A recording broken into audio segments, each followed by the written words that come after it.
नमस्कार, मैं हूं अमरीश कुमार। आज हम लोग वर्ल्ड इकोनॉमिक आउटलुक अप्रैल 2020 की रिपोर्ट के बारे में देखेंगे, जो कि आईएमएफ के द्वारा इशू की गई है।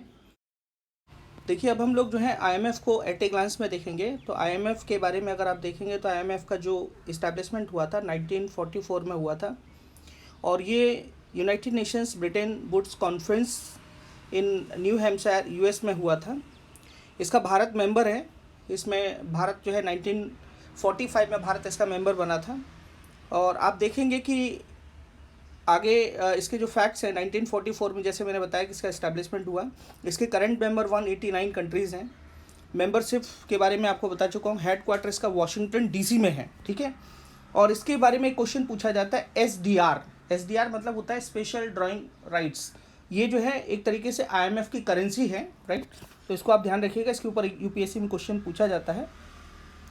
इसके जो एम्स हैं, वो एम्स, इसके जो उद्देश्य हैं वो ये हैं कि ये जो है मॉनेटरी क्राइसिस जब आता है अक्रॉस द वर्ल्ड, तो उसको जो ये डील करने का काम करता है। ये उसका मेन ऑब्जेक्ट है, जिसके बारे में मैंने आपको बताया है। देखिए, इसके प्राइमरी जो ऑब्जेक्ट्स हैं, प्राइमरी एम्स हैं, प्रमोट इंटरनेशनल मॉनेटरी कॉपरेशन। ये इसके बारे में सबसे ख़ास बात है ये है। और मैं आपको जैसे पहले बता चुका हूँ कि ये जो है मॉनेटरी कॉपरेशन करता है। और भारत जो है इसका मेंबर 1945 में बना है, ये मैं आपको बता चुका हूँ पहले ही। एसडीआर के बारे में आपको ध्यान रखना है कि एसडीआर के बारे में क्वेश्चन आता है। ये करेंसी है आईएमएफ की, जिसके हम एसडीआर कहते हैं, स्पेशल ड्राइंग राइट्स कहते हैं। और इसके बारे में आपको जानना चाहिए, ये काफ़ी इंपॉर्टेंट है, कई बार एग्जाम्स में पूछा भी गया है ये। इसके मैनेजिंग डायरेक्टर की बात करेंगे तो इसके मैनेजिंग डायरेक्टर जो है क्रिस्टलिना जॉर्जीवा हैं। और यहाँ जो हम बात करेंगे, यहाँ हम देखेंगे कि इसके जो चीफ इकोनॉमिस्ट हैं उनका नाम है गीता गोपीनाथ। ये आपको ध्यान में रखना है। देखिए, अब हम फंक्शन की बात कर लेते हैं कि the IMF gives advice on how to advise economic stability, prevent financial crisis and improve living standard. उसके बाद देखेंगे हम कि इनका जो काम है, the IMF provide financial support and works with governments to ensure responsible spending. The IMF works with members countries to modernize their economic policies and institutions. अभी हम लोग देखेंगे कि जो वर्ल्ड इकोनॉमिक आउटलुक आया है उसकी रिपोर्ट में क्या कहती हैं Gopinath ji. In most countries in the world, and then recedes in the second half of this year, we are projecting global growth in 2020 to fall to minus 3%. Now, this is a downgrade of 6.3 percentage points from January 2020, a major revision over a very short period of time. This makes the Great Lockdown the worst recession since the Great Depression and far worse than the global financial crises. Assuming the pandemic fades in the second half of 2020 and that policy actions taken around the world are effective in preventing widespread firm bankruptcies, extended job losses, and system-wide financial strains, we project global growth in 2021 to rebound to 5.8%. Now, this recovery in 2021 is only partial, as the level of economic activity is projected to remain below the level we had projected for 2021 before the virus hit. The cumulative loss to global GDP over 2020 and 2021 from the pandemic crisis could be around $9 trillion, greater than the economies of Japan and Germany combined. Now, this is a truly global crisis, as no country is spared. Countries reliant on tourism, travel, and entertainment for their growth are experiencing major disruptions. Emerging market and developing economies face additional challenges. They face unprecedented reversals in capital flows, major currency pressures, while at the same time coping with weaker health systems and much lower fiscal space to support their economies. So for the first time since the Great Depression, both advanced economies and emerging and developing economies are in recession. For 2020, growth in advanced economies is projected at minus 6%. Emerging market and developing economies, which typically have normal growth levels well above advanced economies, are also projected to have negative growth of -1% and -2.2% if you exclude China. Now, income per capita is projected to shrink for over 170 countries. Now, we're projecting recoveries for both advanced economies and emerging and developing economies in 2021, but that, again, is partial.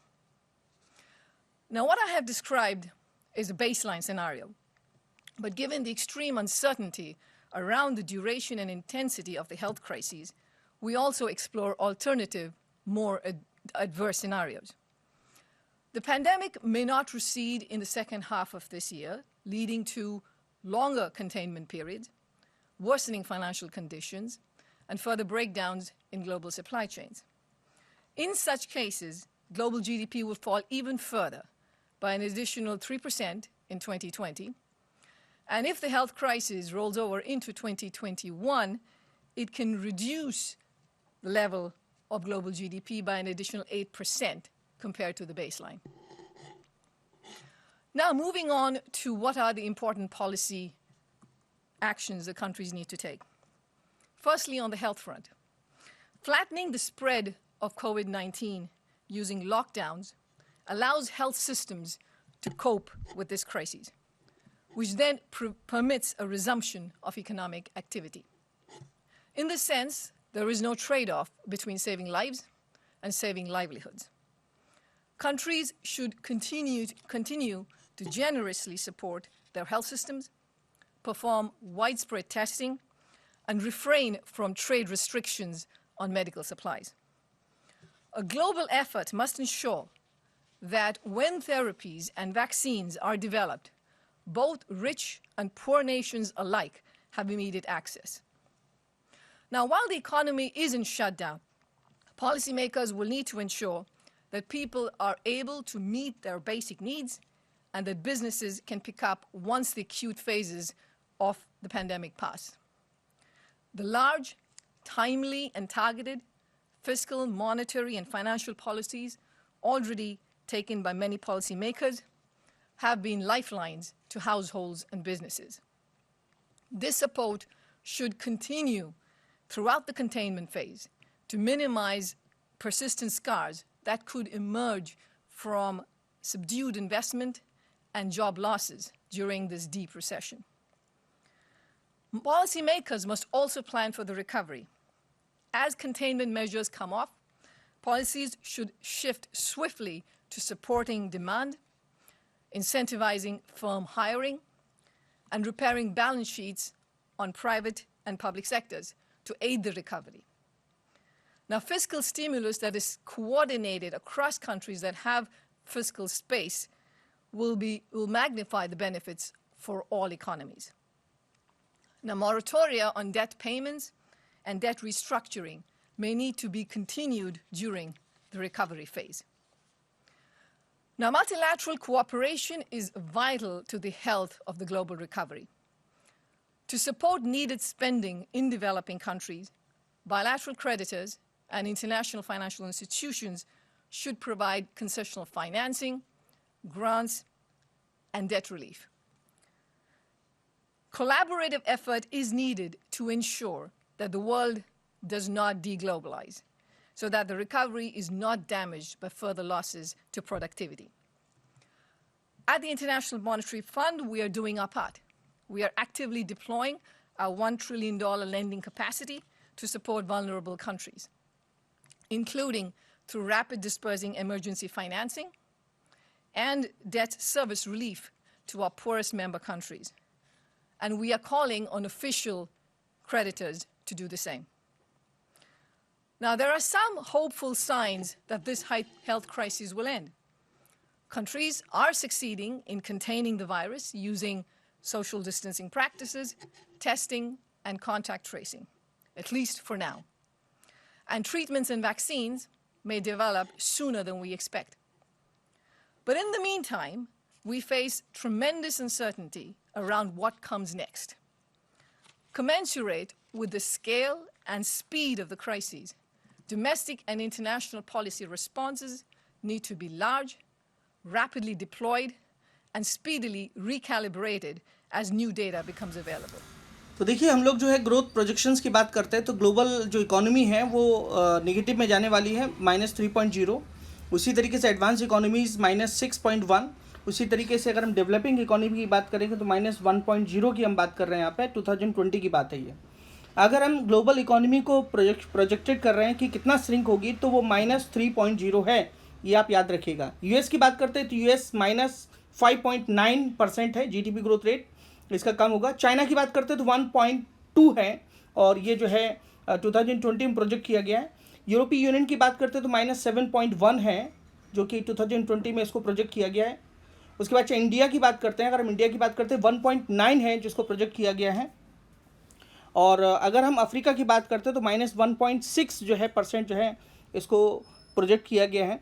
और अगर हम देखेंगे कि इसमें financial impact है इस महामारी के कारण जो है उसमें क्या क्या किया जा सकता है, तो इसमें सपोर्ट फॉर हेल्थ सिस्टम की बात की गई है कि बिना सपोर्ट हेल्थ सिस्टम के कुछ हो नहीं सकता है, इकोनॉमीज़ हमारी जो है रिकवर नहीं हो सकती हैं।